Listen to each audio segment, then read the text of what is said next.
I am sure sports. You know me there, I'm coast to coast representing. I mean, I say this is righteous representing for Omar. You don't know, come get the sports over here from near and far. Boy. Me say I am sure sports, one thing me sure about. When me say sure, that me not doubt. Come get your sports, get it over here. Come subscribe, repost and share. I am sure sports, one thing me sure about. When me say sure, that me not doubt. Come get your sports, get it over here. Come subscribe, repost and share. If me not sure, that me not say it. Know who score, that me not say it. Never know the game play, that me not say it. If me never seen a game, me no know who play. For your sports news, better come over here so. For your soccer news, then come over here so. If you don't love sports, still come over here so. For the day done, you are gonna love over here so.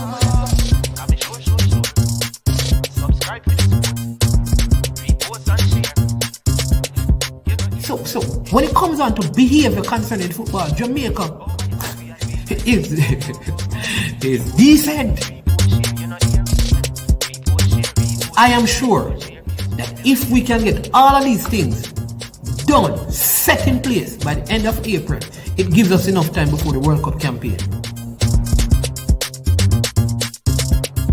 Not afraid of no Brazil, no Argentina with these crap of players. We are good enough.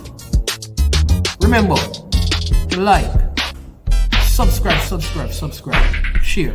Listen, comment, let me know what your thoughts are.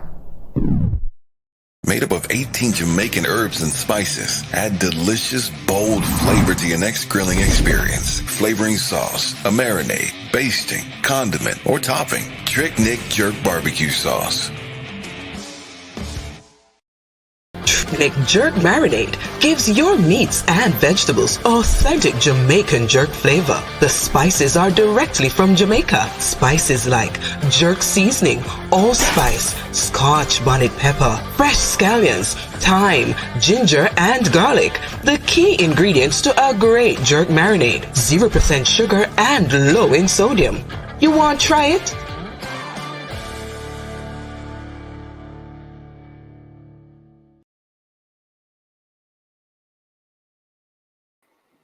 All right, greetings and good morning. Welcome to I Am Sure Sports. I'm your host, Ncaa, and today we have a very, I believe it's going to be interesting, informative, and intriguing discussion with Mr. Andre Virtue. But before we bring him on screen first, as usual, I want to remind you that this is a day that the Lord has made, so please let us rejoice and be glad in it. You may not have all the things that you want in this life, but you have life.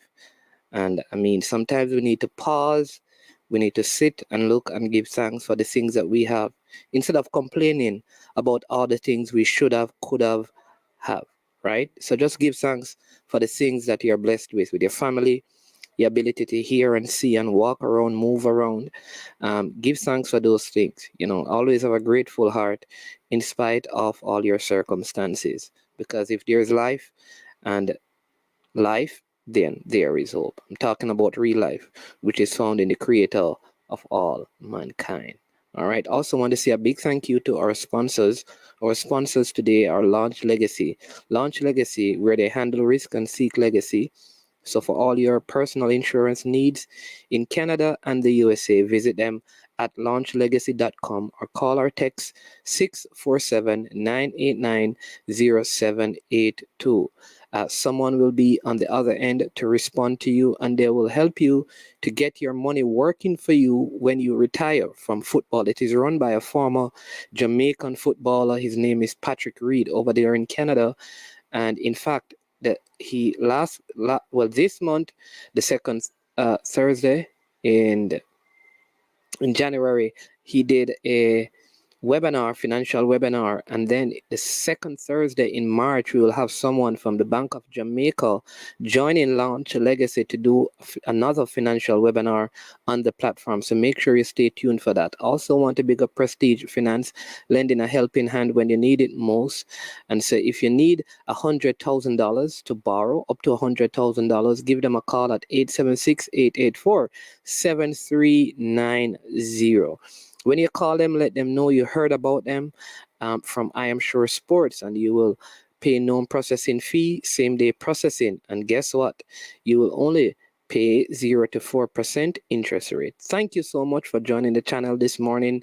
If you're on, please make sure that you like the platform, like the video, subscribe to the platform, and share the content so others can know what we are up to and what we are doing. At this time, I want to welcome to I Am Sure Sports, Mr. Andre Virtue. Here we go. Mr. Virtue, good morning and welcome to I Am Sure Sports. It is our pleasure to have you share our platform with us this morning. I think you're muted. I think you muted it on your end. Yeah, sorry about that. Yeah, thanks, Munnings. Thanks for the invitation. Good to be here and looking forward for our time together. And just a good morning to your listeners and your viewers as well. All right, wonderful, wonderful. I know you're a very busy man, so we'll get into what is called the meat of the matter. Always hear these terms, and maybe someone as intelligent and astute as you are can explain to me what is the meat of the matter. But because it's a term that we normally use, I'll just use it for the sake of this interview.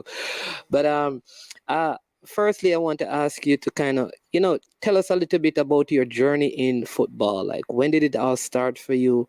All the way through your high school years, entering into the college systems, as much as possible as you can share on that journey. All right. Well, started very young. Started at around 6, 7 years old. I attended St. Peter and Paul Prep School, and my father was very involved in football. So I believe I got a lot of that love and stuff from him and his friends and the discussions around football. But my football journey started at St. Peter and Paul Prep School. I had my formative years there. I think that's where I started to fall in love with the game. I went there from 82, 83 to 87. I know I'm dating myself by giving you yeah, so it was at Peter and Paul. I played right wing, and I guess I could have kicked the ball very well. I was known for being a very good kicker of the ball. But I mean, we spent a lot of time. My father was very instrumental in my growing up, and had some coaches around me. Carl Lagi was our prep school coach. And I mean, we had a wonderful experience. We had a lot of challenges and competitions with some very reputable names that we would know now. But our teams that we played against at that time was Mona Prep, Vaz, Wolmer's, Queens. We had a lot of back and forth. Mona Prep was the team to beat in those years. We were second fiddle to Mona most of the time. I know my Mona friends would be happy to hear that. But yeah, I mean, we met a lot of friends along the journey. So, I mean, my football really grew from strength. And even at Peter and Paul, we had some good friends, good colleagues. We went through learning the game together. And I think a lot of what happened in my early days at Peter and Paul really was what provided the love for the game. And I moved from Peter and Paul to Jamaica College. I've told the story before, but I'd say it again. But no, hold on. But sorry, before you get to the Jamaica College, you have to tell us, because I'm very sure that someone I did an interview with on this platform mentioned you at St. Peter's and Paul's. So you have to tell us some of the players who were on your team while you were there. All right. Yeah, man, quite a number of players. So, I mean, most notable would be Gregory Simmons. Gregory and I grew up from kindergarten all the way through. But, Gregory Simmons, before me, there was Tyrone Marshall. The Zayde boys went to St. Peter and Paul as well. On my team, you had Paul Moses, you had Ushaka Dawkins, you had Wayne Chinsu, David Taylor, Jason Bailey, so many of our players. I mean, the experience even at Peter and Paul even started before me in terms of. Andy Williams wasn't there? And they didn't go to Peter and Paul, and he was my nemesis. He was on the other side. He was on Mona Prep. Mona Prep. Okay, yes. and they scored, and they was scoring 30, 40 goals a season. He was yes. He was a thorn in our side. But yeah, Andy Williams. That's how your name came up. He brought up your name. in his Yeah, interview. man. And I mean, later on you'll hear a lot more, but we're very good friends. I mean, from then it speaks to just even what competition then was, but we've remained very good friends since. But yeah, I mean, across the board, as I said, at Vaz you had Jumpy Harris and Wolde Harris, and what happened at Vaz, Kevin Young, Ron Brown, Queens, you had Roger Roach and Justin Bramwell. Um, Wolmer's Mario Ventura. These are some names that we hear about in our football that, probably people don't know, but a lot of our football journey happened in prep school, and it was a real good time. Okay, so now go to the fervet. Yeah, so right before going to the Fervet, obviously we had all prep, so we were able to be together, and we went to Miami Classics, and participated, represented Jamaica in U12.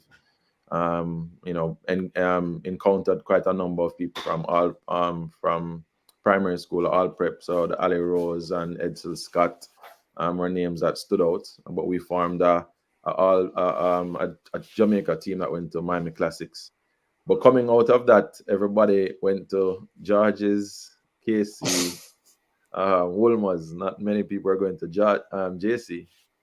But my dad is a JC old boy. I mean, I was going to JC trainings along, but where my friends were is where I wanted to go. My friend at the time was Kevin Phillipson. He was from George's as well, and I wanted to go to George's. My father said, "Go to JC. If you don't like it, you can transfer." Well, needless to say that the rest is history. But I went to JC in '87, and that process of being at the school was great. I live literally 500 steps from JC, so I live right off Mona Road. So walk to school. It was amazing time being at school, and on the football side, from my very first year, we went and played against Georges at DNG Oval and lost to them. All my friends. And that's been the journey of me going up against God over the years. But while being at JC, it was great. I remember having a conversation with my parents about the decision to go, and it was. I mean, this is the kind of process for me that I reference in terms of my learning and just my growth. Andre, many stars are going to Georges. Many people are there. On paper at least, name brand names, but going to JC, you probably have to do things a little different, and it would be good if you see it as an opportunity for you to grow. And so that conversation I remember vividly, where I was just saying, look, I'll follow my parents and I'll go to JC, and I've never regretted the decision going there. It has shaped the man I am. I mean, we went from Pepsi to Coles to Manning Cup, Walker Cup, but captain in the Pepsi team, captain in the Coles team, captain in the Manning Cup team, playing in the Manning Cup team from I was young, training from I was young. So Bradley Stewart was our coach. Okay. Was very instrumental in exposing some of the younger players. I must give recognition to Alfred Henry, who was my Pepsi coach. He was one that started that process for me coming into JC, and how that in turn allowed for my game to develop and to grow.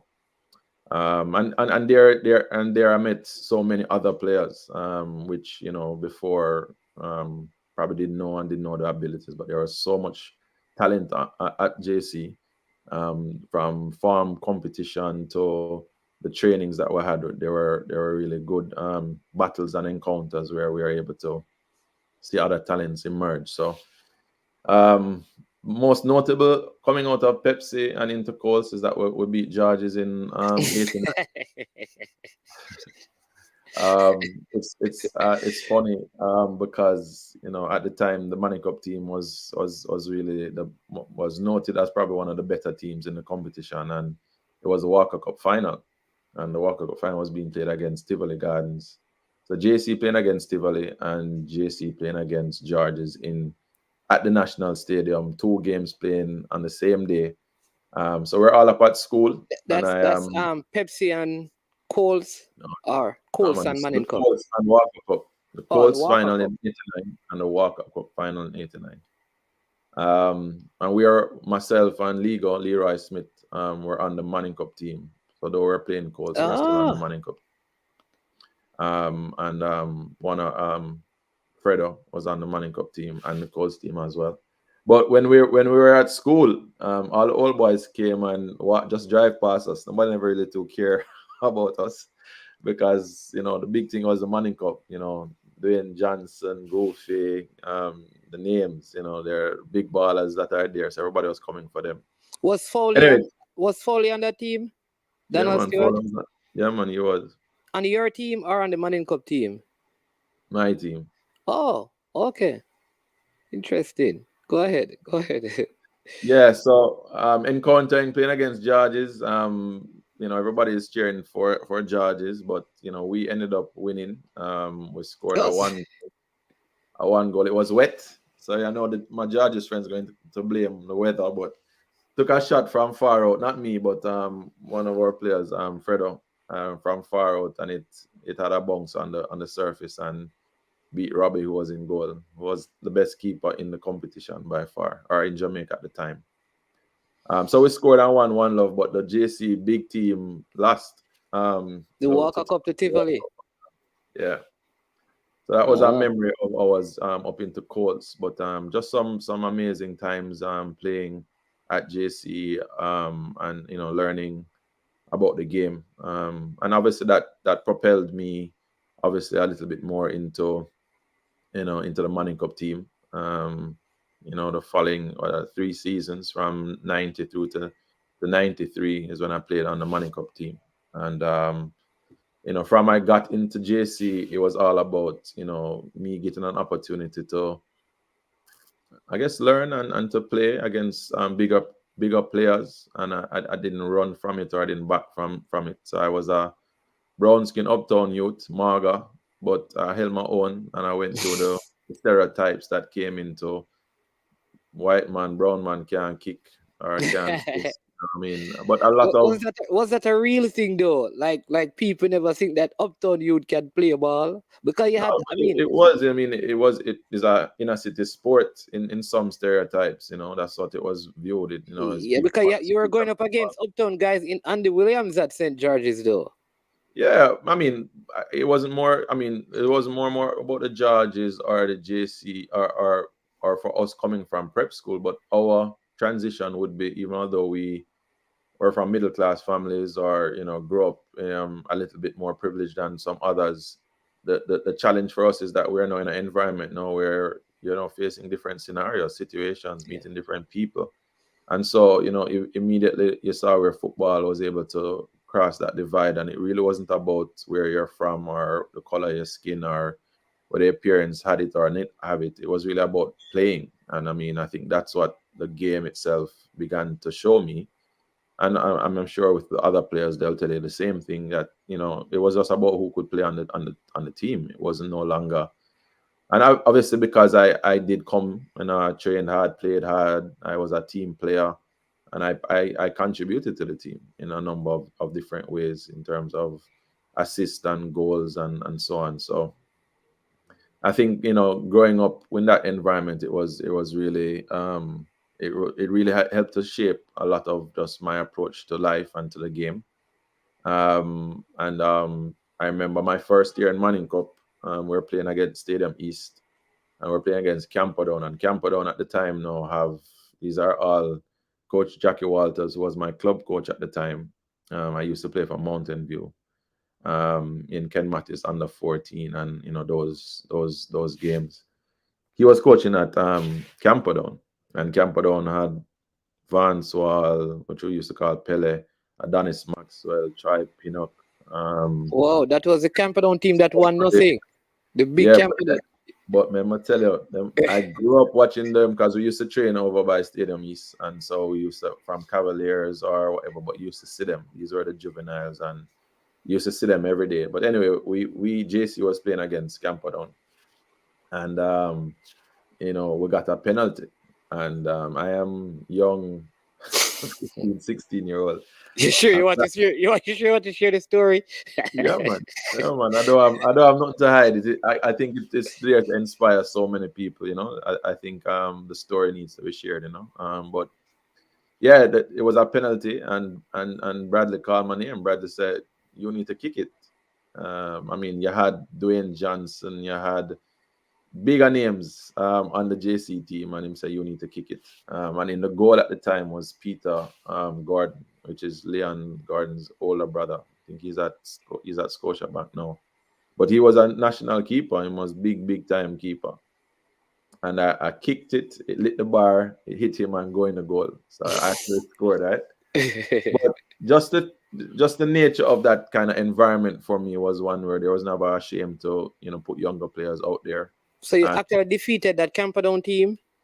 I don't know if it's defeating. I think they were still lost 2-1 possibly, but I scored Okay. the first. That was my first Manning Cup goal. Oh. So it has obviously a place in my heart that I can't forget. But just the trust that was given to me by the coaching staff and by my teammates who said go for it, and that was immense in my whole football journey. Transition all through all of that, going and playing, throughout the years. I think it culminated in '93, which I believe we had the best team that we had in years.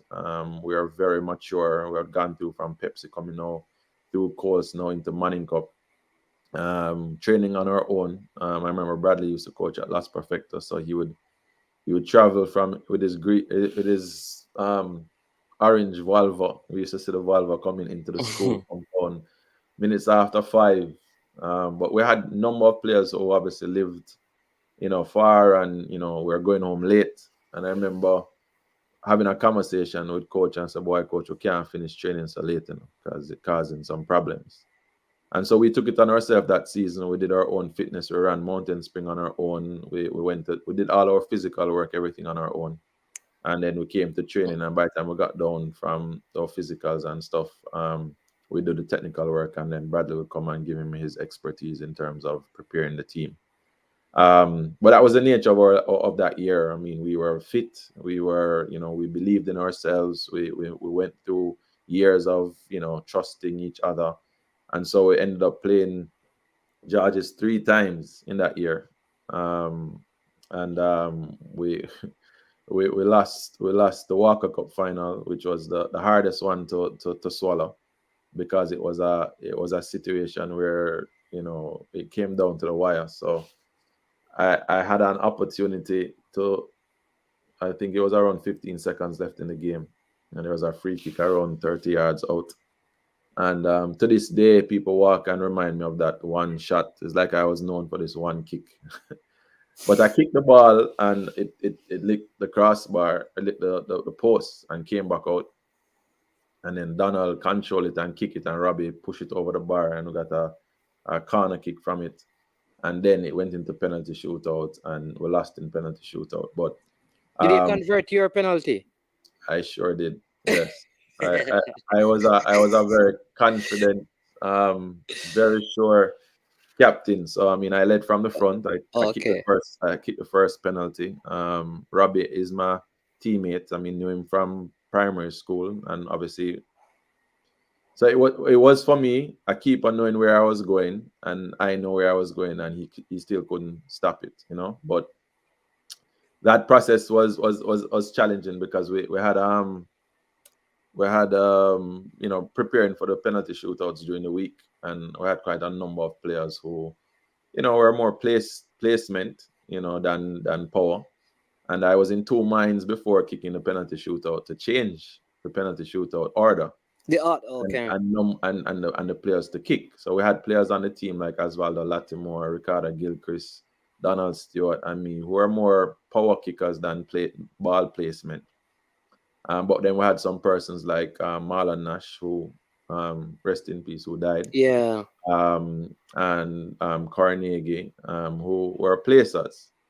And I was in 2 minds whether I should change, because I know Robbie, and I know he's brilliant. And I was just like, there's no way we can go into this game, and unless it's placed properly and with some kind of power, I don't know if, but anyway, you go with that you go with that thought. This is what you practice with, so you go with that.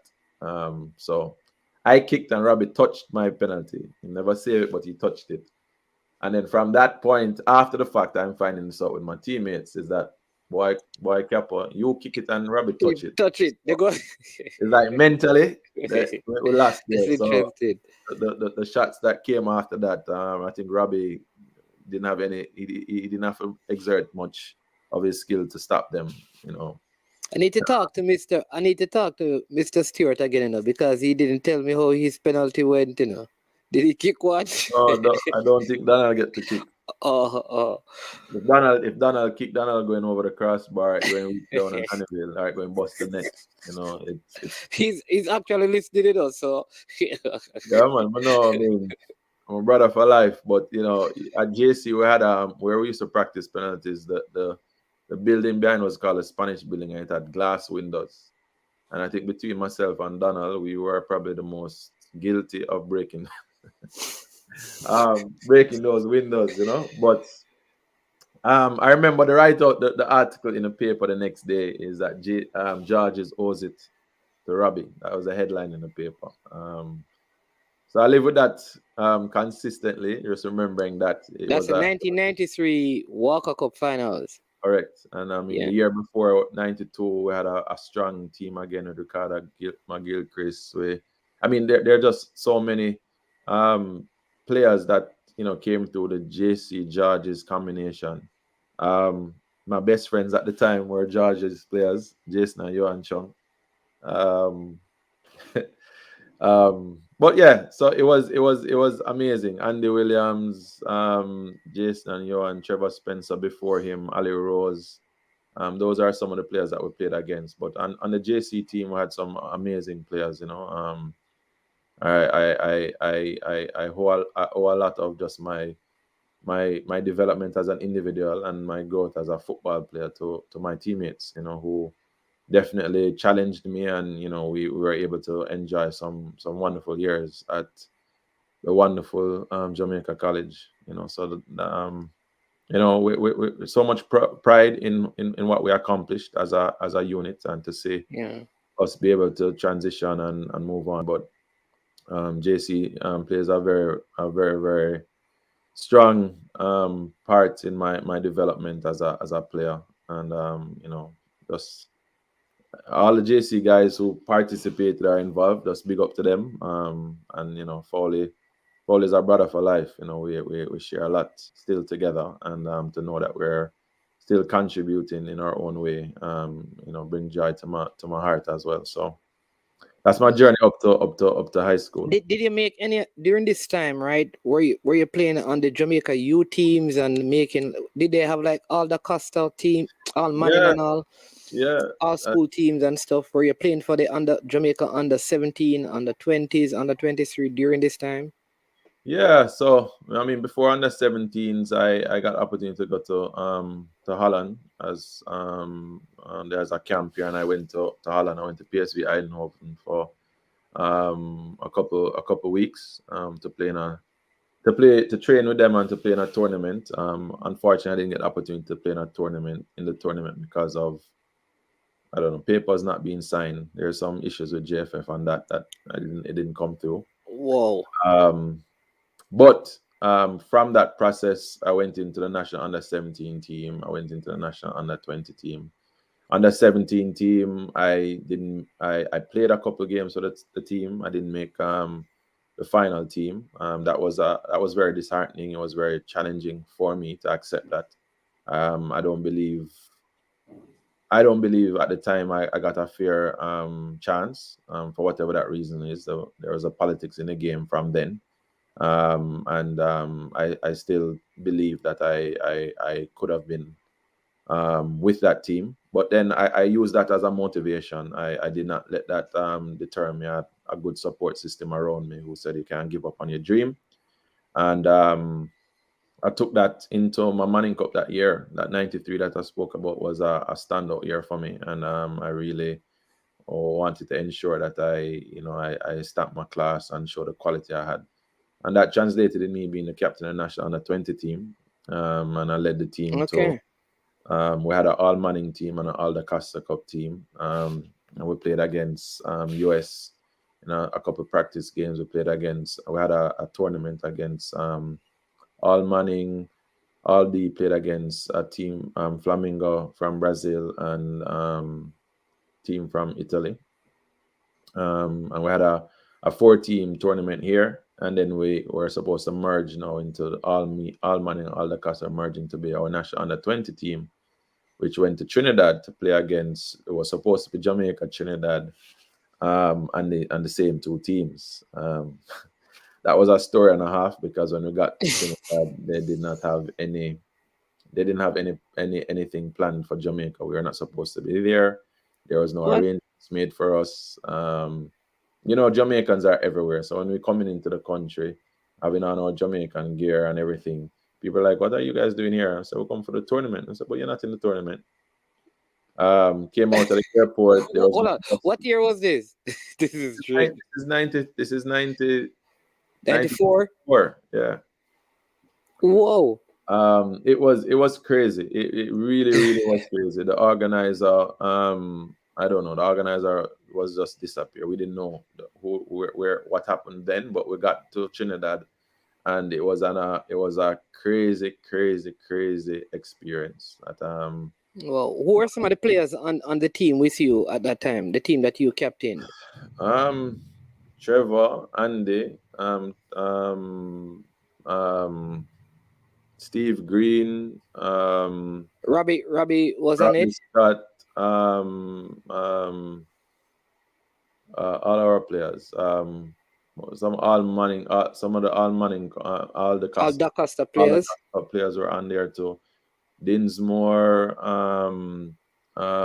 Ricketts, Which one? Oh, Cuphead. That's the Cuphead, yeah, Cuphead right. was in the squad. Rami, the goalkeeper. Yeah, who else was on the squad? Yeah, Kevin Moyoung, myself, Gregory Simmons, Steve Green, Andy Williams. Yeah, we Okay. had an amazing team, but the preparation. So did you actually play in the tournament in Trinidad, or you had to just come back home? We didn't play in that tournament for Oh, whatever the no. reasons were. This was preparing us for the under 20 qualifiers, and so we were there under some very poor environments. It was a disappointment and embarrassment. That story has never been told, and I don't know when the opportunity to tell that story will be. But Well, a lot of people are probably hearing it for the first time, because I've interviewed many persons, spoken to them, even some of the persons who would have been a part of this team, and I never heard this story that you actually went to a tournament and there was no tournament. The tournament happened, it's just that we didn't. Our part in the tournament was not there. I don't know where the things dropped, but we had a team that traveled. We had a support staff that traveled, different. And who was the coach at this time? We had what was my coach? My coach was Jackie Walters. No man, it was after Jackie. We had coach name leave me now. Coach name again. It was 2 coaches. We had I know the manager at the time was Lana Franklin and I mean, coach is a Kingston and St. Andrew, because maybe Diggy Henry, Wendell Downswell. No man, I'm going to tell the coach name when I come. It's like I forget coach name. I'm going to coach me for it. But when we got to Trinidad, there was just no arrangements made for us, and we had to stay in some very poor living arrangements. Food was not available. We couldn't get food. We had to sort out ourselves. It was really embarrassing. And obviously at the time, as a captain, you did what you could have done. Obviously, I didn't speak publicly about it to protect the integrity of who we were and all of that stuff. But we ended up coming back to Jamaica not playing in the tournament. We actually even walked to the stadium to watch the game, and the players after probably around half an hour said, "We can't stay and watch this," and we left and came back to where we were Okay. staying. Okay. So all right. So now that was supposed to be preparation for the under-20 tournament. Did you actually Yes. play in an under-20 Yeah, qualifying man. tournament? So in August of that year, no, we went to Honduras, and we had a number of practice games and games. So we actually ended up playing in the tournament against Mexico and Guatemala, Costa Rica were the teams that we played against, and it was an amazing experience. But we lost to Costa Rica, lost to Mexico, we beat Guatemala, but we didn't qualify.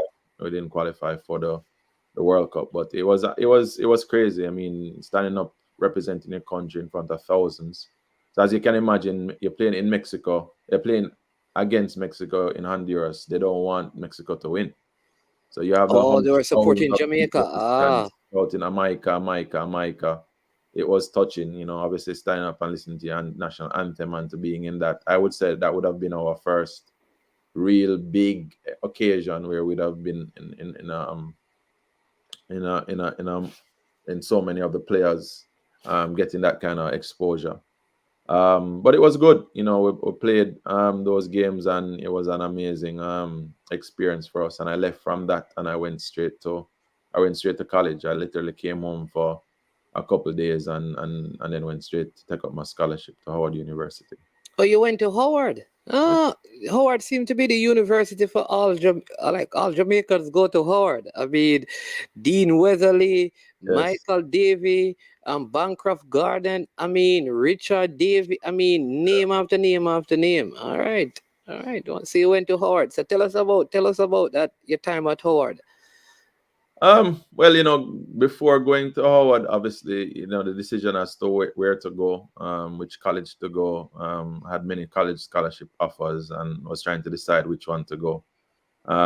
Gregory, at the time, had left Jamaica. Gregory Simmons had left Jamaica before, and he was living in Maryland. And his uncle was a professor at Howard.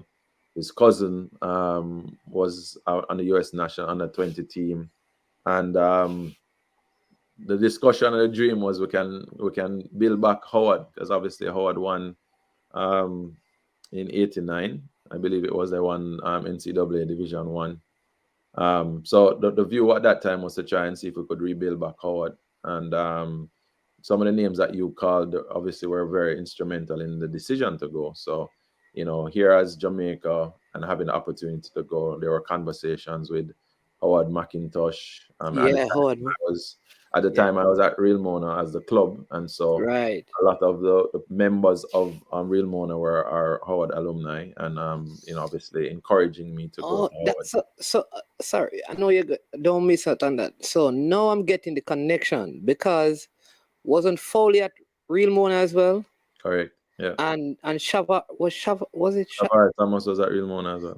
So you have to tell me how Real Mona didn't qualify for Premier League. But You know, get the Howard story. No, it's fine. I mean, it's a very good question. I mean, the reality of it is there's a lot of work behind the scenes with a lot of persons, like Mr. Moses, my dad, who whenever they saw talent, they wanted to do their best to try and help to mold us and to give us that space where we could develop. And so at the time we were in Sid Bartlett. It was at the bottom of the bottom, and they wanted us to take the team out. And so, obviously from an organization standpoint and having young players, it was an easy place for us to be at, where we had support around us. And the goal was to take the team out of Sid Bartlett and carry them through. And all the names that you called were in the early years of us getting the team out of that. So Andy, Fabian Davis, all the names that you can think about, trust me, had a hand or a season when they were at Real Mona.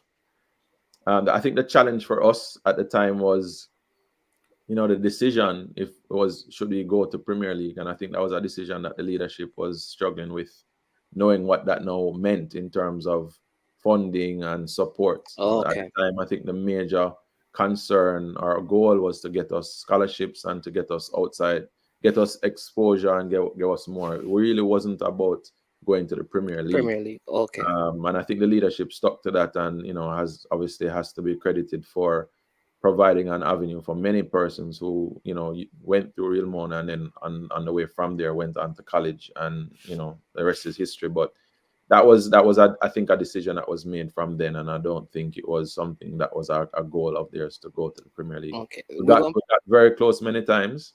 Yeah. But, to go over that step required a lot more in terms of what the club was prepared to do, or I can't speak for them, but just from a player, I know we've gotten to that point where we say, let's go for it.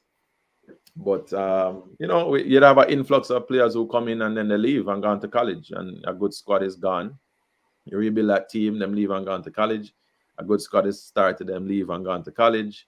You remember at the time, the only way for us to further our football was to leave and go to school. It wasn't staying in Jamaica. So that All was an important point there. We're going to come back to the Howard thing, but I mean, you have many fans, so they're all in the chat here. So and they're all footballers. Let me give you some of the comments as we go on. Giovanni's a JC guy. He says, fervent, what that means right there. Well, and then Chris Wayne says, big up management and big up to top baller Virtue and other prestigious JC number 7. Also fellow Howard Bison. All right. Yes, so that's somebody who's connected to you from JC and also at Howard. Patrick Reed says, big up Andre Virtue and man. There you go. Ozzy Coughlin says, Ozzy Coughlin in the building. Then Coach Carl Brown says, heal up Andre. Yes, Coach. Big up. Then big up. Braxton Ari says, blessing always. All right. So let me get a couple down here. Boris Johnson is blessing you up as well. He says that I'm going to let you read that, but I'm not going to read it. All right, BJ. All right, my friend. I want to know if you love me or you hate me. I'm not sure which one it is, but big up, BJ. Big up. Edward Echo Barnett says, blessed love, Mr. Verti. I'm happy to learn of your journey in football at all levels. Long life to you and those that look up to you. Love and happiness always. And then the author, Garfield Ratty Robinson says, big up. Big up, Coach Virtue. Then Wooldie Harris in the building says, all the best, Andre. And he says, love this. All right. So, yes. And then this is, I think I have Simon Preston here saying, hey, Andre, hope you're good, man. Good working with you at JFF Grassroots Clinic 2013 to 2014. Big up, Simon. Big up. Yeah. And then I think Edward Barnaby, don't know if you're at this point yet, he's asking if you at any time played with Richard Murray. So Richard Murray was a member of Real Mona. Obviously he was definitely ahead of me, but we had the privilege, because at the time, obviously as a youngster, you watch these men play for Jamaica and play big time. So we had opportunities to train with him a number of times, and he would bring his expertise there. But he had his nephew Amari Murray would have played with me. Richard was somebody. Richie and Jerry Murray are obviously stalwarts of Real Mona, and so we grew up as youngsters, admiring them. But we obviously had the benefit of playing a couple of times with them, and it was an amazing experience. It is awesome, right? Because when you're talking about the Miami Classics earlier, so that same Miami Classic, they normally have the competition at the stadium, that the one that Omar Murray played in.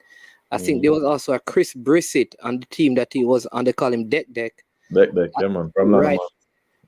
Right, from Lanneman. I actually played in that tournament. Okay. Yeah. I was at the team with Patrick Graham. Yeah. Yes, Patrick Graham and Dean Folks was on the team with me from Westmoreland at that time. Wonderful, so I don't know if you were on that team or if it was your brother, but my brother, which I hear about big ball, and he was known, right? Big up Darren. Darren and Amari and those were younger. So when we went to Miami Classics, they were playing U12, we were playing U14. Right. So, and then I was playing with Wilde and Tyrone. the McMorris brothers, so yeah, that background, Omari Murray was younger than I was. Yeah. All right. So back to you're talking about Howard now. So let's go back to that and then you finish up the story. We're talking about them winning the tournament. Forgot the year you said, but you were They won the NCAA, so Howard University made history. Peter Isaacs, and that's the history that I was told about. That Howard had this big,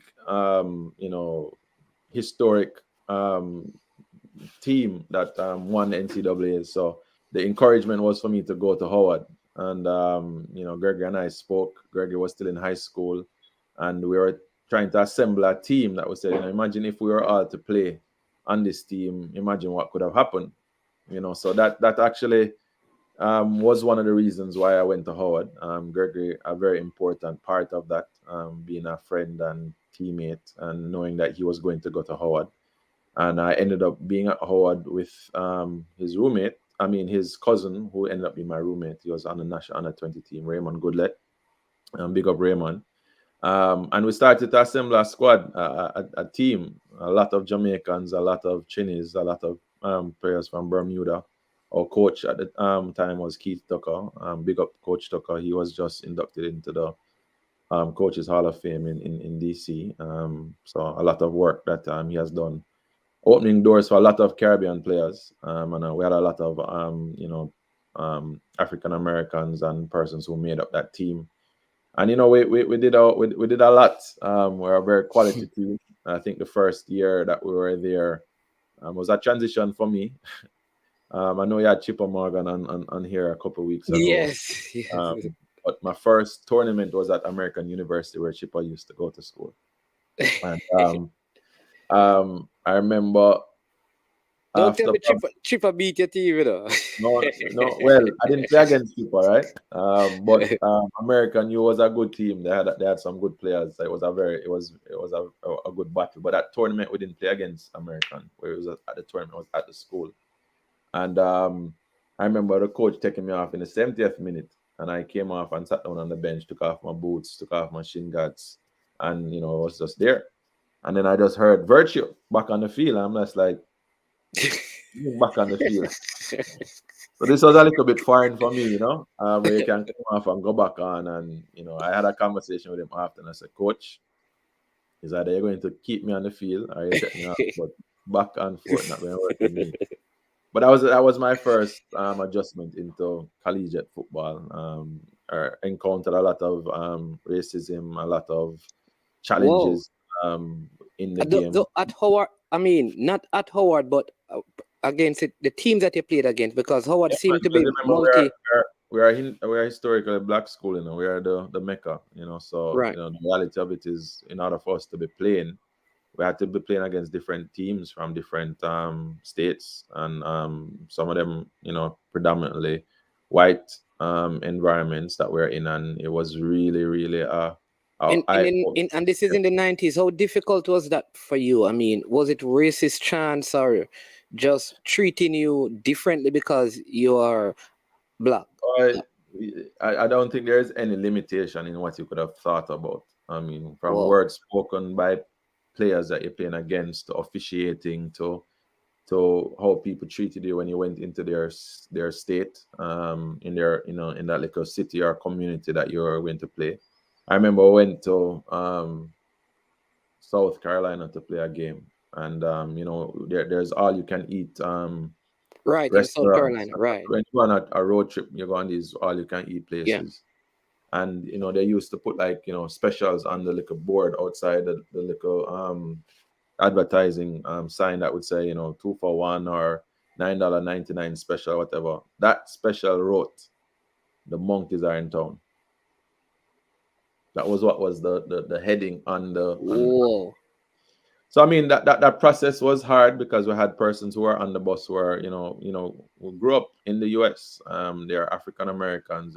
Their history of slavery and what they had to experience and go through was real. So they would sit down. Us coming from Jamaica, not necessarily having that kind of an exposure, experience, yeah, and understanding what that meant for them was a good overall lesson. And having someone like Greg and Raymond who were there before and had experienced that before allowed for us to understand when we stay in our lane, when we speak up, when we choose certain battles.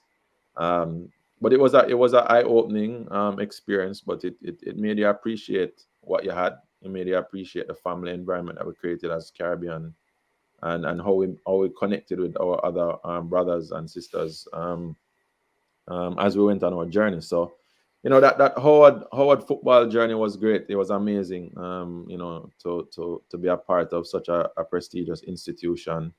Our coaching staff was very adamant about us, graduating from school. That was our objective of coach to a fault, because and as much as that was respected and valid, obviously we're footballers and we want to obviously compete at the highest level, and we wanted to win.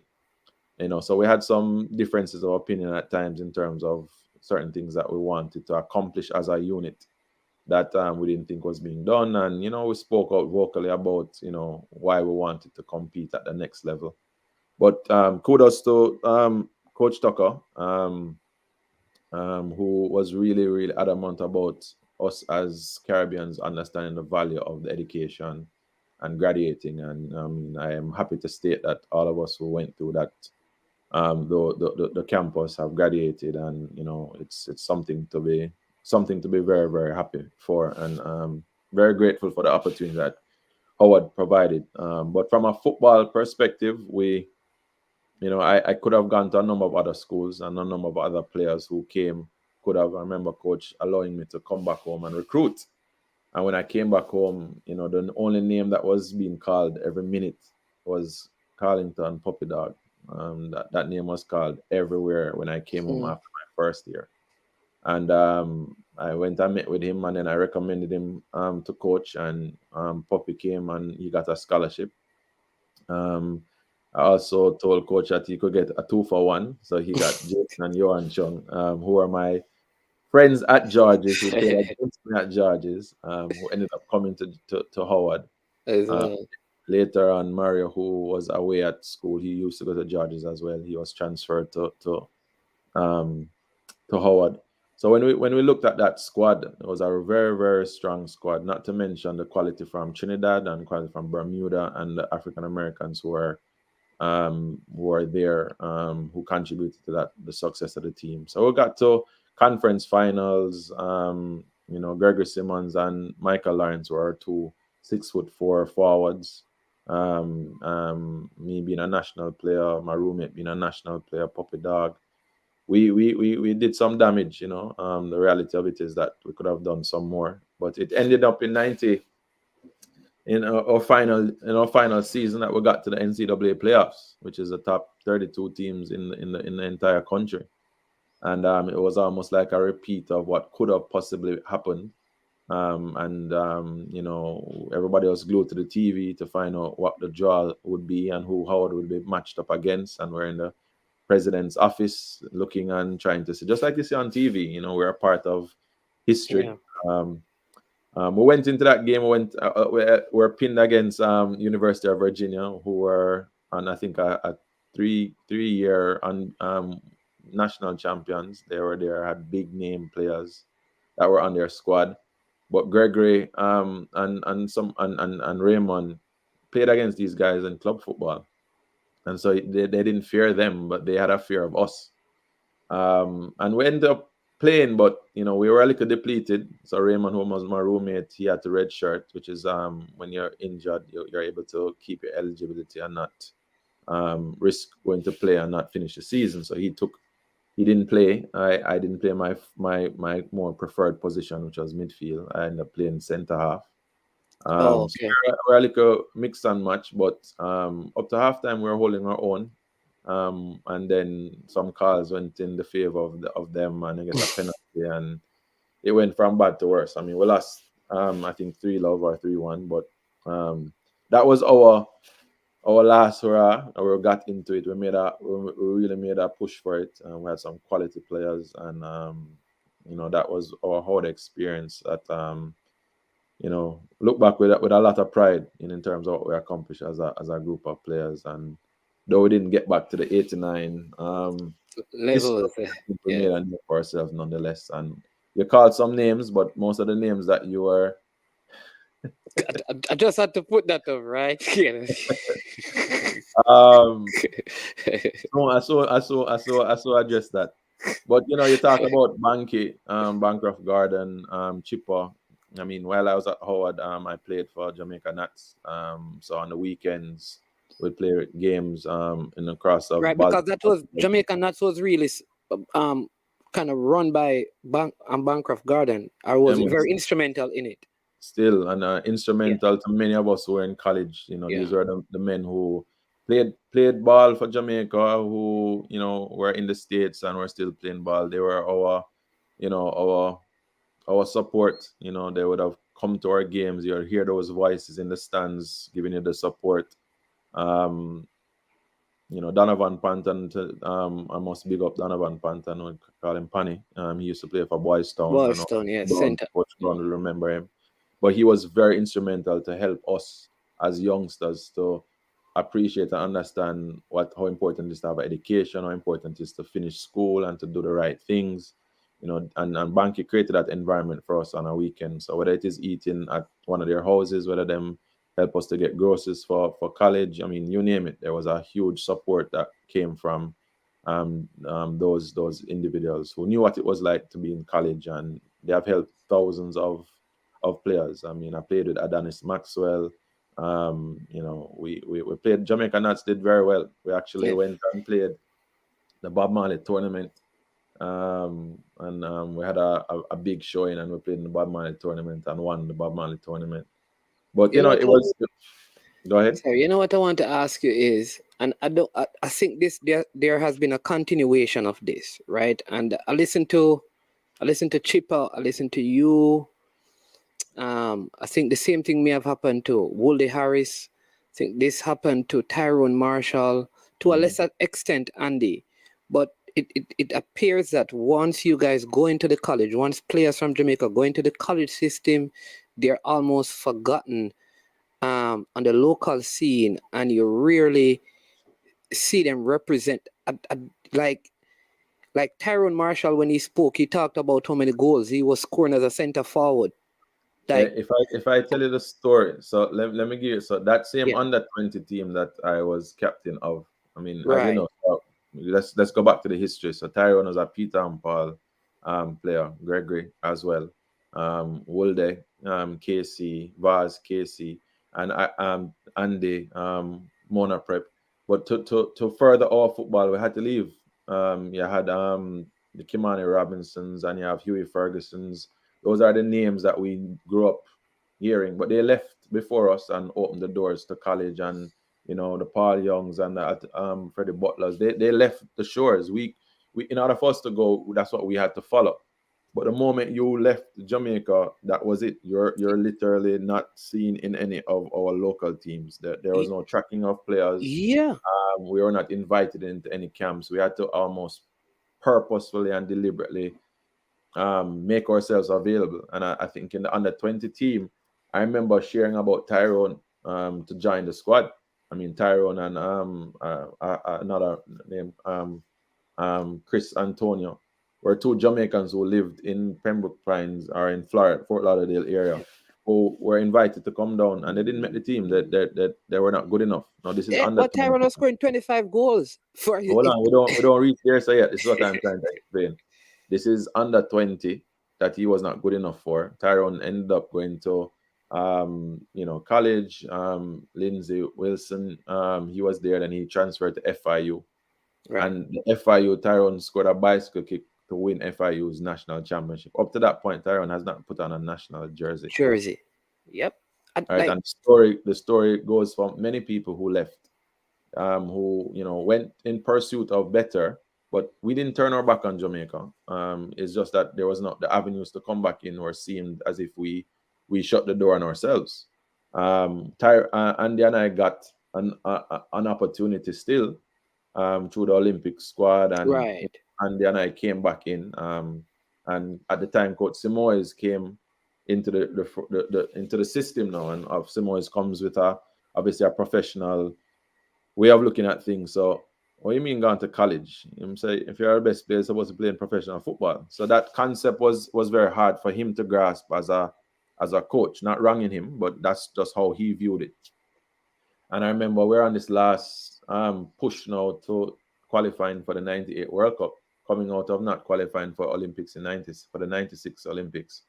This was his squad that was training. And, you know, Tyrone was All-American. I mean, not Tyrone. Andy was All-American. He was Right. in Rhode Island. And obviously more in the public. And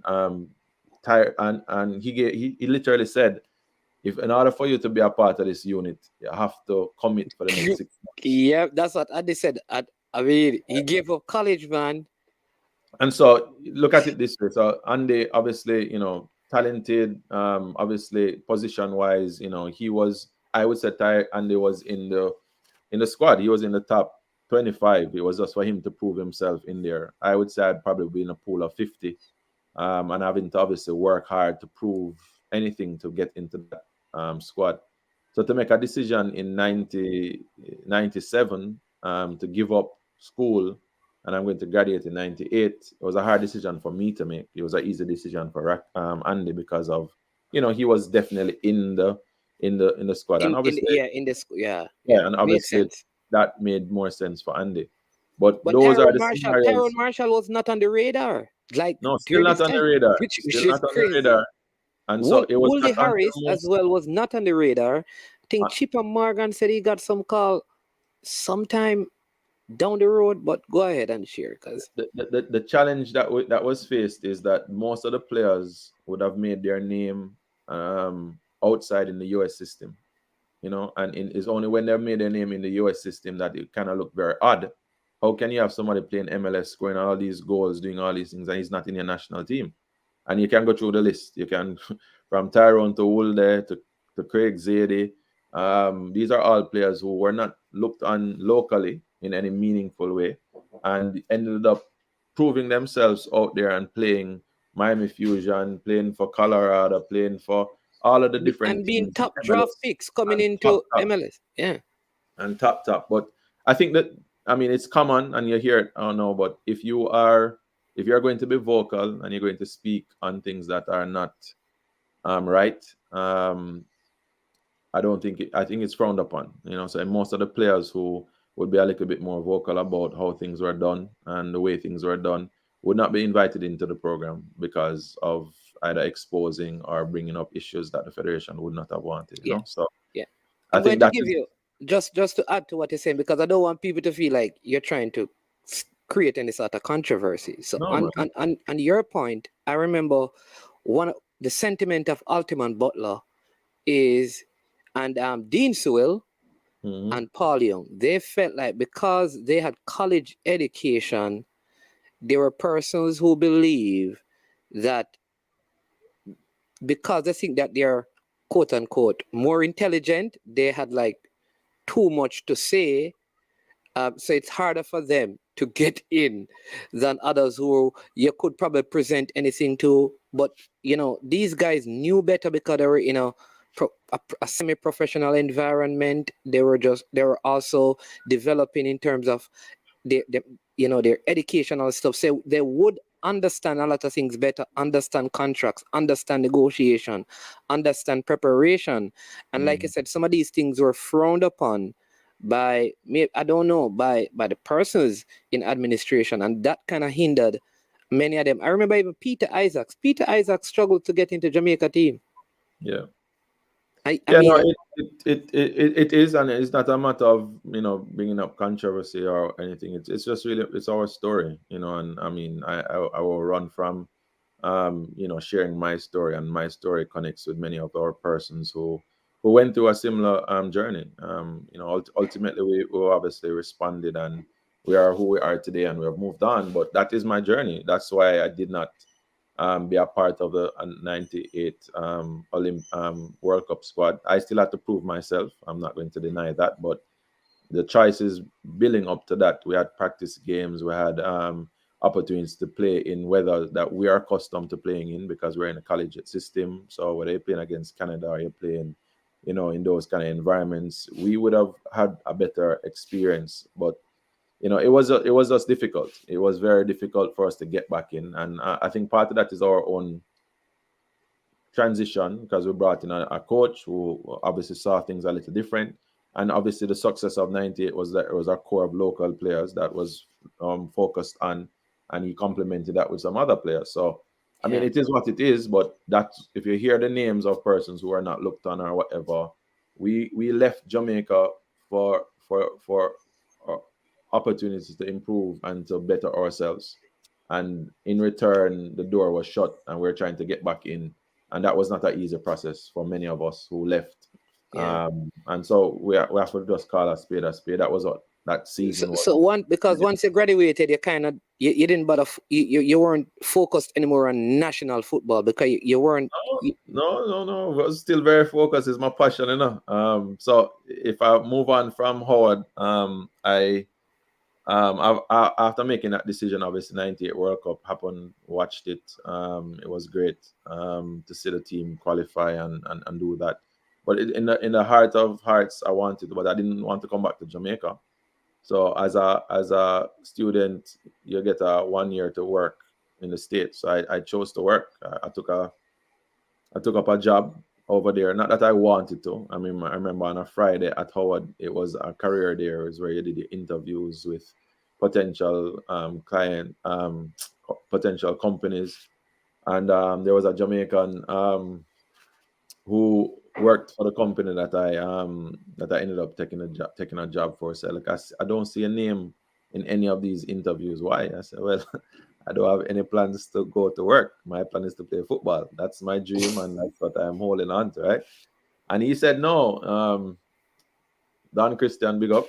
He said, no, I suggest you go and do some interviews because it's only going to benefit you. You learn a lot about yourself. And I interviewed with one company. I interviewed with PwC, and I ended up getting a job working with PwC. And I worked for a year. They were willing to apply for my extension of work permit, and it didn't come through. So they said to me, you either have to go back to Jamaica or stay in the States until it comes People, through. for those of you who don't know what PwC is, Mr. Virtue has been very modest. It is Price Waterhouse Coopers, right? But he's been modest, you know. So go ahead. So the background to that is when I graduated, you know, I gave my mom my degree, and I said, you know, I've done what you asked me to do. I'm going to now pursue what I want to do.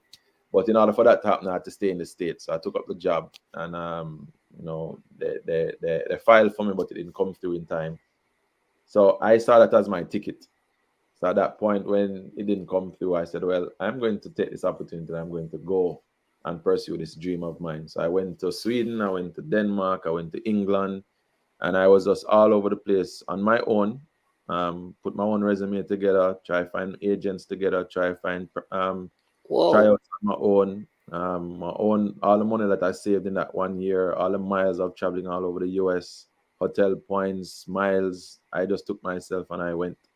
My brother Darren came to Howard after me, and I encouraged him to go to an exchange program in Sweden. And so he was in Sweden, and then him say, hey, you should come over. So I went over, and both of us were just there in Sweden trying to do our thing. So train on our own, play some little scrimmage games, look some opportunities to play. And we're just getting opportunities to do that. I remember the same Ibrahimovic was playing for a team in Sweden at the time when we were there, Malmo. Malmo, yeah. Yeah. So we used to see him on the weekends. We used to play a game, and so I mean, we look at that. That's where we were. I couldn't get anything permanent. If you don't have a national cap, no work permits were being given.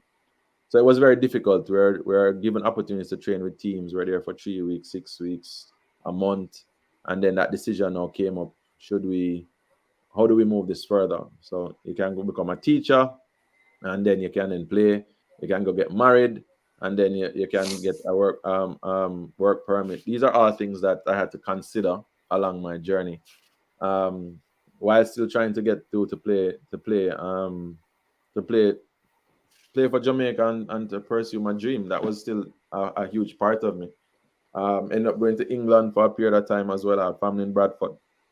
Ended up playing Sunday ball and being spoken to by Sheffield Wednesday, Sheffield United, Bradford, Leeds. But again, no work permit. I like what I say, but it don't make sense of the conversation because it won't be work permit. So that was my still desiring to go. And the last attempt was I came back to Jamaica to get this, see if I could get on the national team. Right, to get the national cap so you could. Correct. So Yes. I spoke to PwC in Jamaica to see if I could find somewhere to work while I was here. And I ended up playing at Harbourview. I signed for Harbourview, and I was playing at Harbourview. And Coach Peter Cargill now was the coach. Played the same position I played the number 7. So there's a lot of things, and I took that point where I said, well, let me be at the most organized club, the club that obviously was more forward thinking and helping players to be exposed. And so I went to Harbourview with that view to see if I could really do it. And said, Coach, what do I need to get into the national team? What do I need to work on? What do I need to improve? So I attempted on a number of occasions through that process. It wasn't meant to be. It didn't happen. I mean, I did play Premier League, did what I could have done, but it didn't translate into me getting a call to the senior team. I left again and then went and tried that again. So that was a cycle that I went through, trying to get in and just not being able. Without a work permit, and I had no desire to play in the US. I didn't think at the time playing in the US didn't make any sense. I wanted to play professional. I didn't think of the United States as the place to go and play. Viable option. Okay. So that was my journey up to that point into trying to get into the national team, not being able to, and then choosing to at that point then to go back to the States and then see what happened from there. Okay, all right. I mean, so much. This is just you're playing this. We have not talked about your qualifications as a coach and what you do now. So and I mean, we don't have a lot of time left because I know you have a lot more to do. But I mean, tell us now about the transition into coaching and what you're doing with Ballaz. I see someone earlier up there said that you turn off the lights on time and you don't give them 5 minutes extra up. I don't know. Where is it? Somebody plays up there. This is hilarious. So let me just put it up so you can see it. So you can check out this person. Put it up. Let me see who this. I don't know who that is. Yeah, it says, tell him to stop, lock off the light per month, upper Liberty. Not even 5 minutes extra. Hey man, rules are rules, Dread, you understand me? If it's 7 o'clock, it's 7 o'clock. You should be glad that you get to play. But go ahead and tell us about your time now as I know you are part of the group that helps to even train coaches. You're at Ballaz. Just tell us about, as much about that, how the idea came up, how you move from this football thing. You need a whole time for them story there, All right, see, I don't know. You know what? It all depends on your time. I'm good, but it depends on your time. So, all right. So what we'll do is, because I want to make sure that I can give you, because I want to discuss the whole Ballaz thing, because everyone speaks about it and discuss it about what you're doing, the surface and all of that. That sounds like a long discussion with clips and all of that, so those who are outside of Jamaica can get an idea. All right, so what we'll do today is for you to just talk about your transition into coaching, and then when you're available again, people, this may take a next month or 2, but it will happen because he's a busy man. But when he's available again, we'll have a discussion on just Ballaz alone, where you can actually see what Mr. Virtue is doing up there or what he has been doing. But go ahead and talk about, you know what, like me, this playing the football thing, not look like he gonna work out. Let me leave the plane and get into the management or the coaching aspect of it. Yeah, I faced a big decision at that point. I came back to the US, which was my home away from home, and I was trying to figure out life. In that process, you ask yourself the question. I would have felt I was successful in the eyes of many people. Success, graduated with honors, graduated with a degree in finance, went to a top school, played at the highest level. So I mean, if you were to pause there would be nothing saying success, but there was a void. There was something still missing. As I measured success, I felt there had to be more to life than this. And my life at that point took a very cautious, reflective approach, and that's where I started to kind of look at life and ask there had to be more to life than just football. Um, Anybody who knows me know my love for the game, but I had to get to a place where I had to give up football, which was my God, and get to a place where I had to recognize that there has to be some other ways of going about how I was going about doing it. So if you call me today and say go to a trial in Turkey, I'm gone. Somebody walk left or right football, I'm gone. So what happened in that point? I was in Atlanta, Georgia, and I had encounters with my own thoughts and life, and I gave my life to the Lord. That was a huge decision for me to do. It wasn't popular. Being in football, being in the circles that I was in, that wasn't something that somebody did. But God had a plan for me. I got to that place where I realized that I gave him some of my life, but I didn't give him all of it. Football is something that I kept dear to me, and I wasn't letting it go for nothing.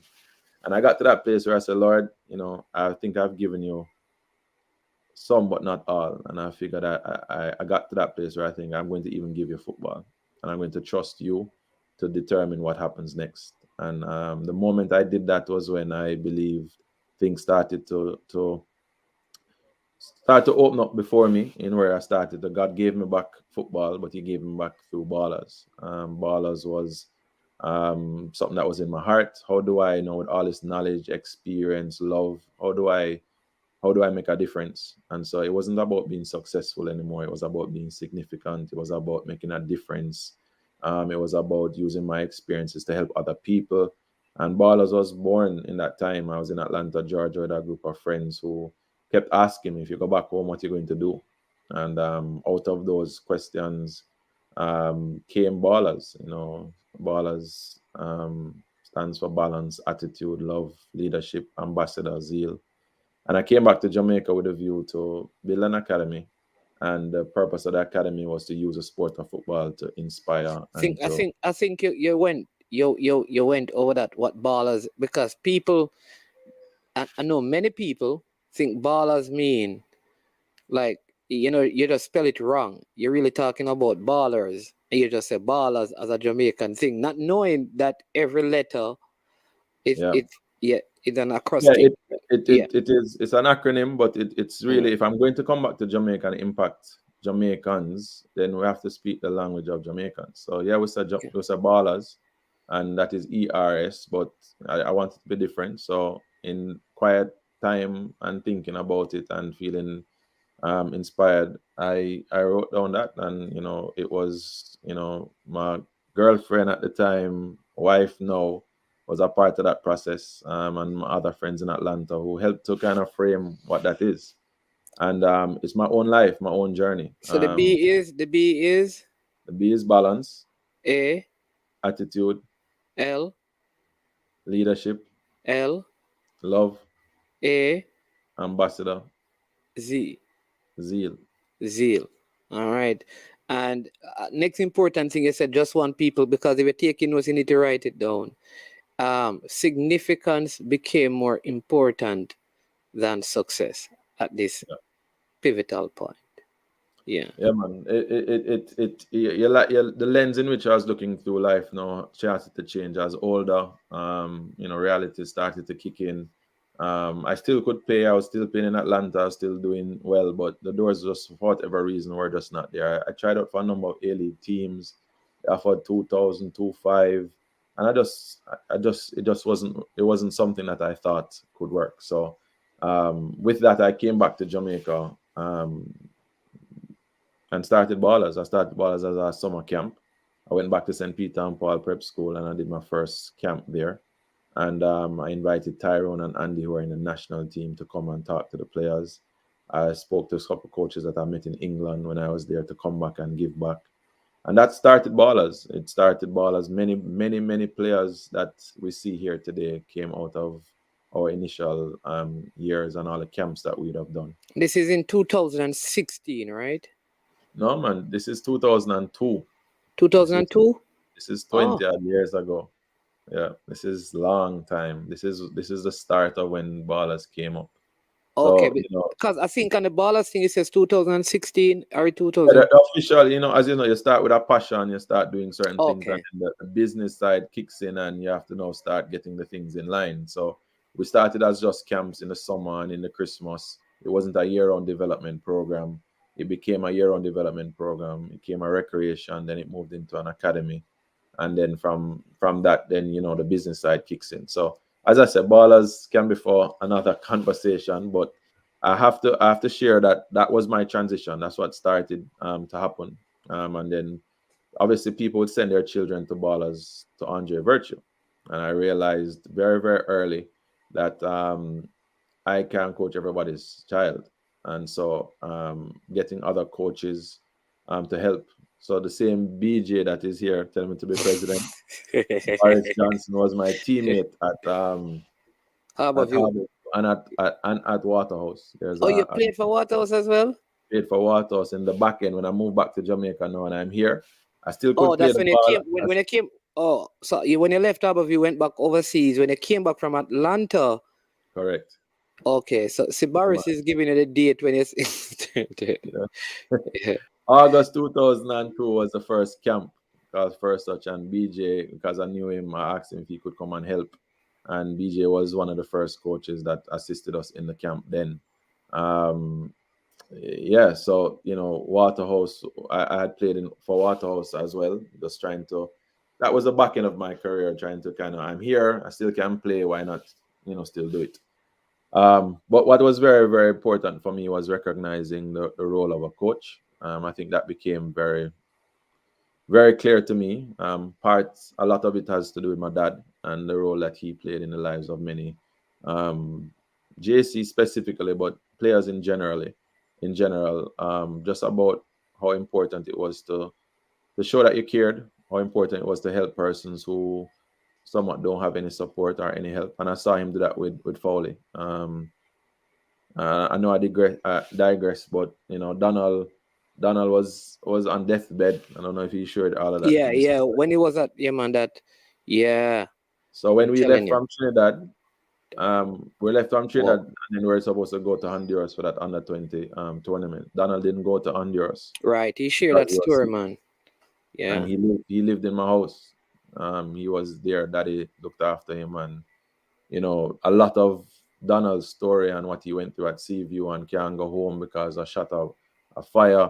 I learned a lot through Donald and experiences from there. So when I saw my father take the time to open him home, and it spoke to me that I could do the same.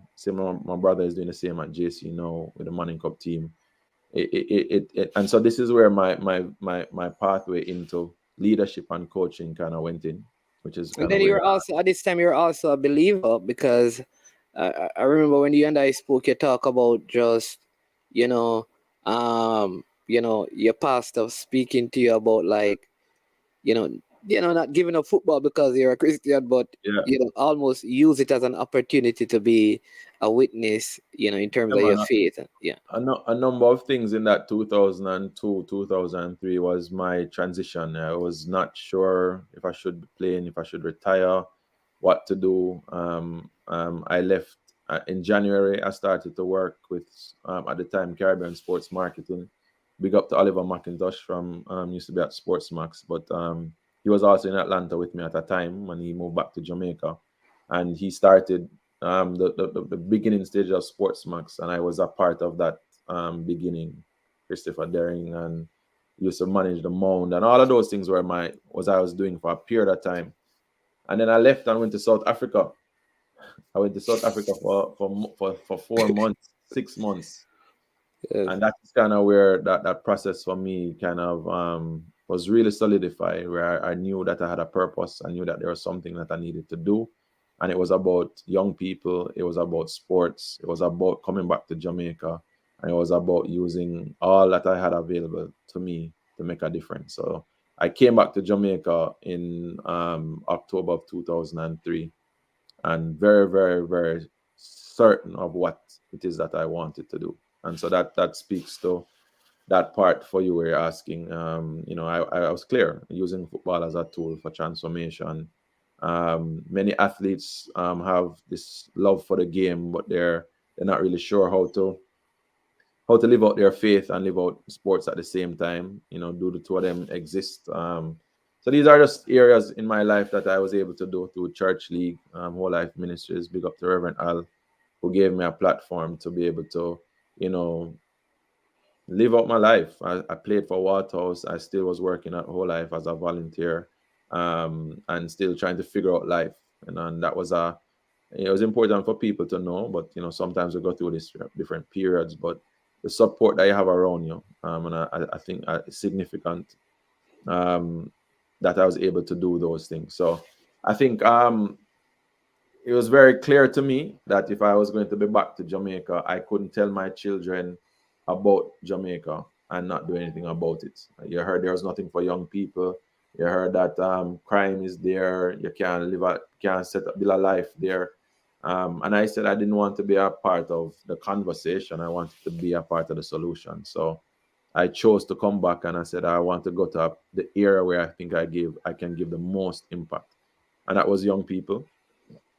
Not starting coaching at the very youngest of ages, and seeing greatness in people. So I have a motto, or my philosophy is serving people into their greatness, because there's greatness in everyone, and that is what I'm currently doing. I wanted to use the avenue of football to be able to open doors and opportunities for many people. So currently, as a result of all of that, I was faithful in just doing what I believe to do, focus on development over results. I wasn't really worrying about making national teams or, building no messes or whatever. It was really creating a space where kids love the game, that they're given the right environment to be winners on and off the field.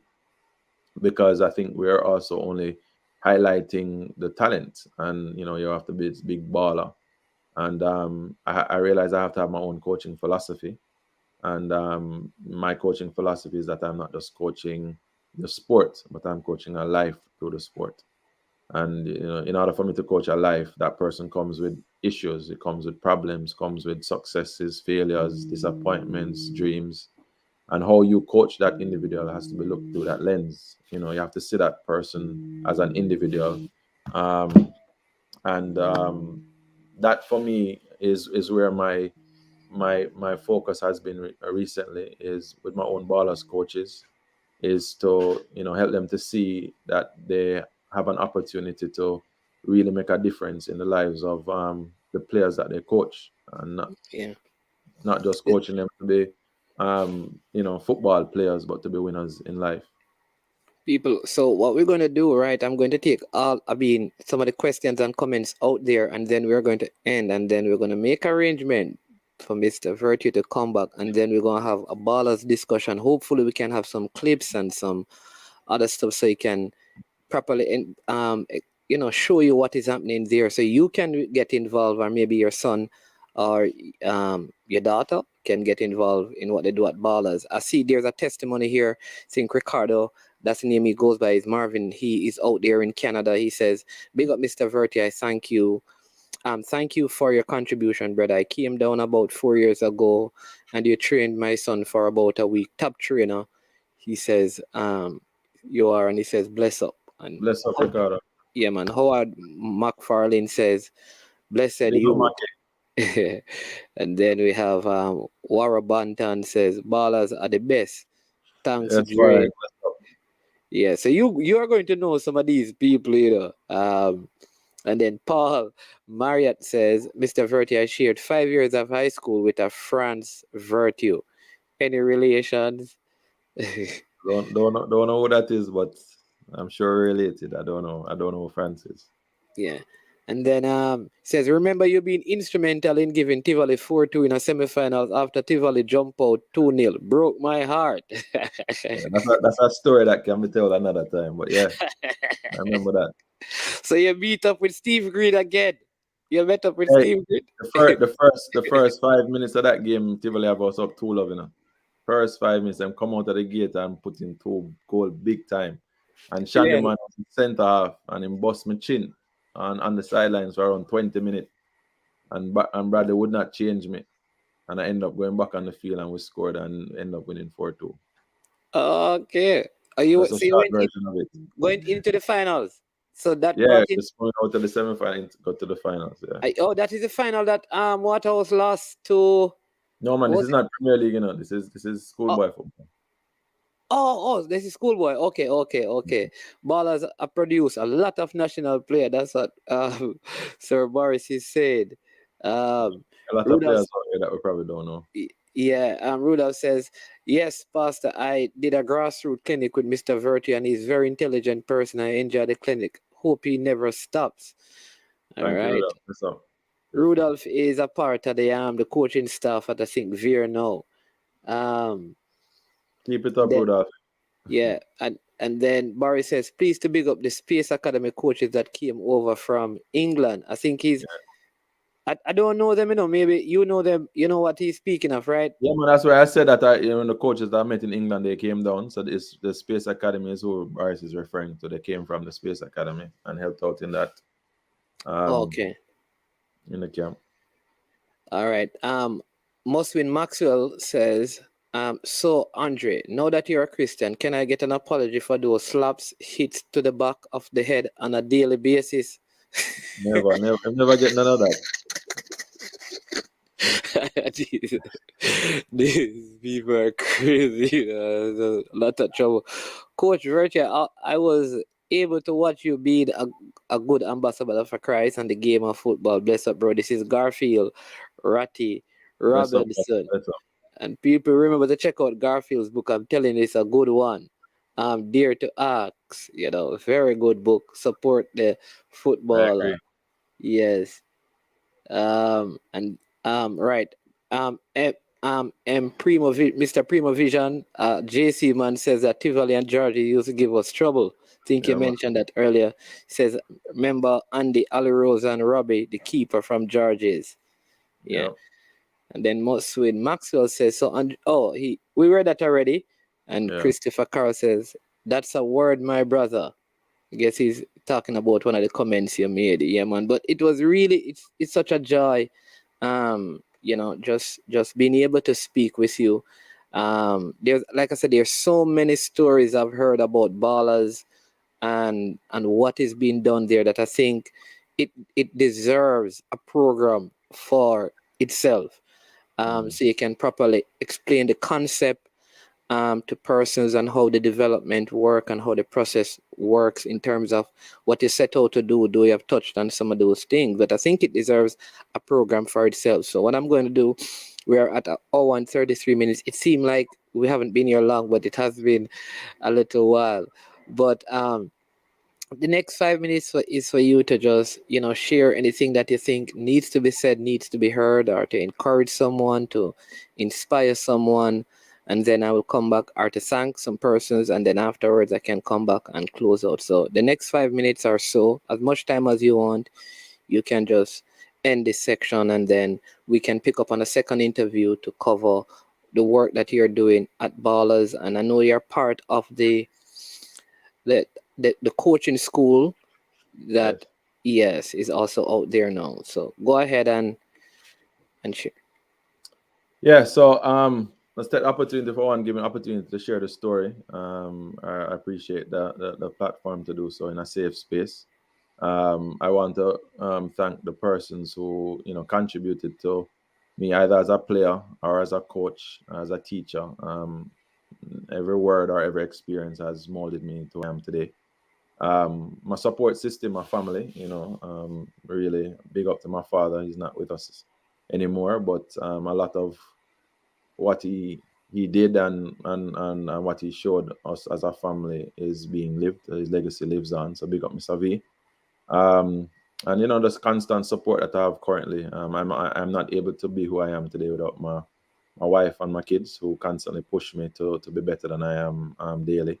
And my encouragement to the persons is that there's a purpose for us, and there's greatness in each other, and leadership is not about position.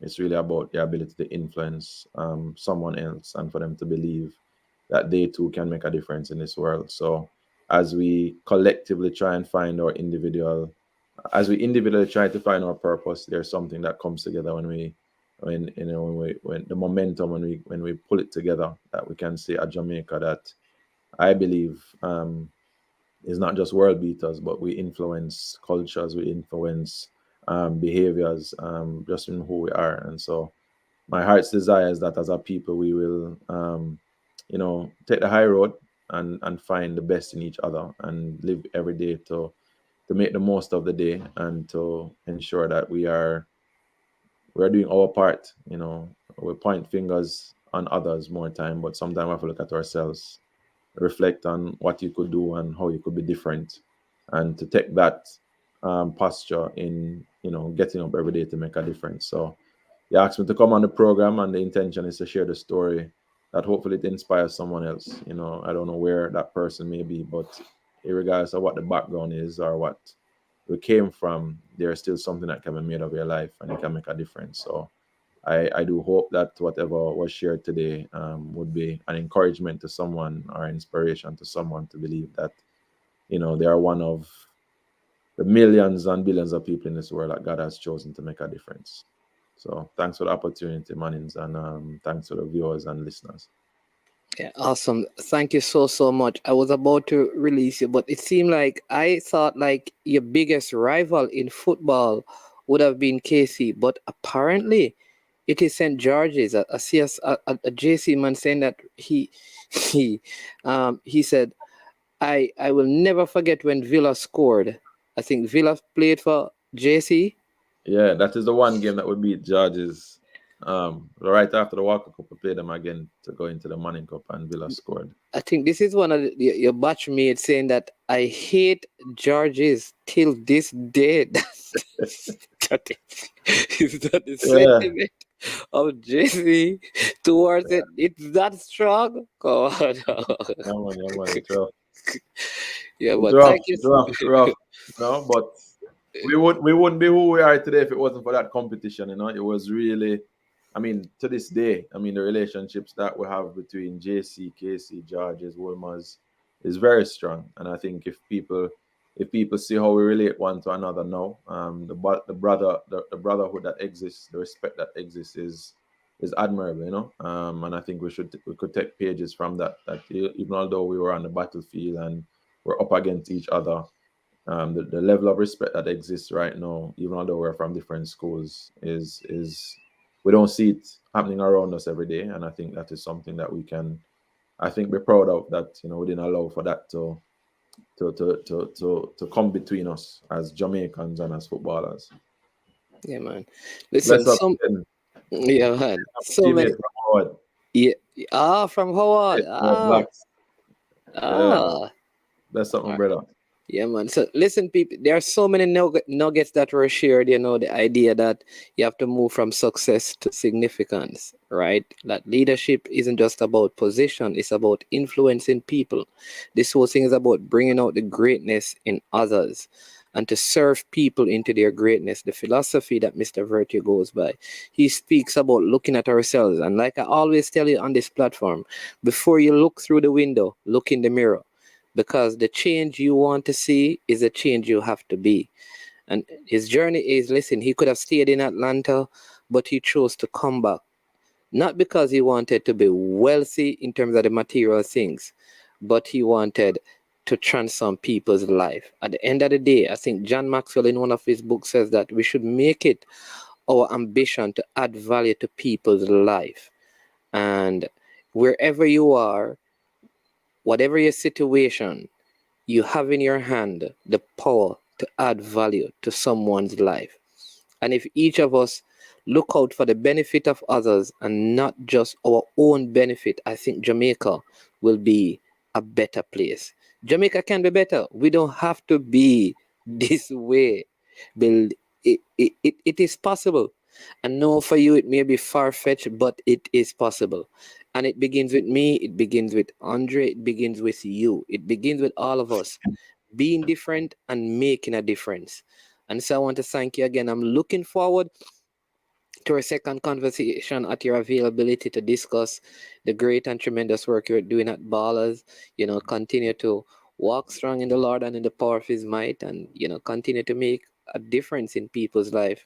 You're not just a football coach, but you're a life coach, a husband, a father, and all of these things. So thank you so much for coming on. Really appreciate the conversation, and I know all the persons in the comment section share those sentiments as well. So enjoy the rest of your day until we talk again. Server to you. Bless up, man. Respect. Yeah, man. All right, so there you go, people. Another great conversation. Awesome conversation. I hope you learn something, and that you will take the transferable principles and apply them to your life for great change and great significance. I want to thank every single one of you for being here today, for staying for the 101 40 minutes of this interview. Please like the video, share the content, and if you have not yet subscribed to the platform, please take the opportunity to subscribe to the platform. Say a big thank you to all the sponsors of this video as well. Launch Legacy. At Launch Legacy, they handle risk and seek legacy. So for all your personal insurance needs in Canada and the USA, visit them at launchlegacy.com or call or text 647-989-0782. Listen, they will help you to get your money working for you. And also Prestige Finance lending a helping hand when you need it the most. Call them at 876-884-7390. And if you tell them that you heard about them from I Am Sure Sports, you will get up to $100,000, no processing fee, same day processing, 0 to 4% interest rate. Also check out Tricknick. It's a Jamaican-owned company that operates in Canada. They use authentic Jamaican herbs and spices to make all their products. They make jerk, barbecue sauce, jerk marinade, curry paste.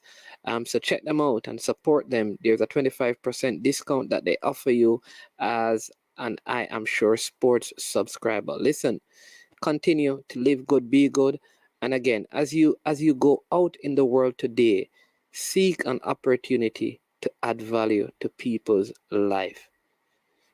Maybe a word of encouragement, a kind gesture, a shake of the hand, a drive for someone, sharing lunch with them, but do something to make somebody else's life better.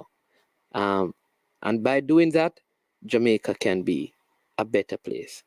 Have a wonderful day, and God bless you all.